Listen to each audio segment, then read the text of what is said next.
Sony is launching a new phone on the 17th of September, and if the sources are to be believed, this phone is the Sony Xperia 5 II, or should I say the Sony Xperia 5 Mark II. This is the successor to the Xperia 5 of last year, and that phone also launched in September.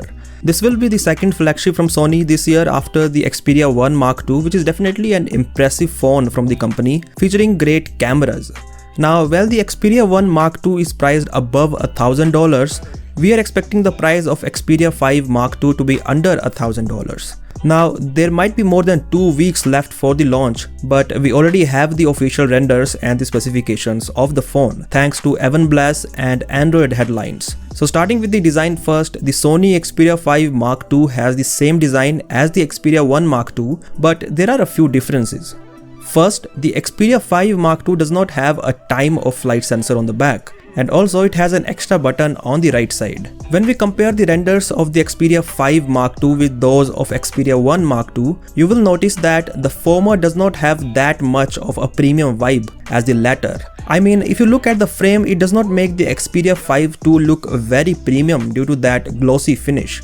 It might very well be a plastic frame, but that is not yet confirmed. One good thing about this year's flagships from Sony is that they have 3.5mm headphone jack, something that last year's flagship didn't have. That's all about the design. So now coming to the specifications, one of the highlights of the Sony Xperia 5 Mark II is its display. It is smaller in size at 6.1 inches and also has lower resolution at Full HD+ compared to the Xperia 1 Mark II, but it is a high refresh rate display.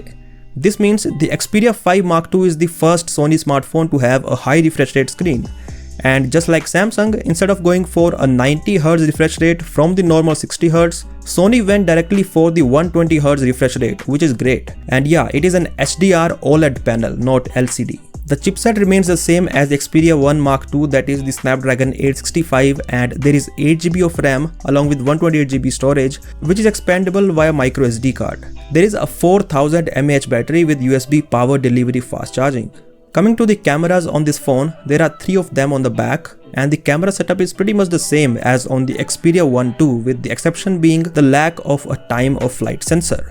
So there are 3 12MP cameras, where one is the normal camera, second is an ultra wide, and the third is a 3x telephoto.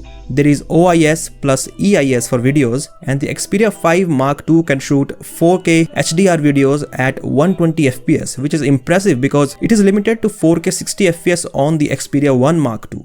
So the specifications of the Sony Xperia 5 II are definitely great, but in the end it will all come down to the price, something that Sony likes to keep pretty high. Anyways, what do you think about the Xperia 5 Mark II? Do let me know via the comment section below. As always, I'll catch you in the next one.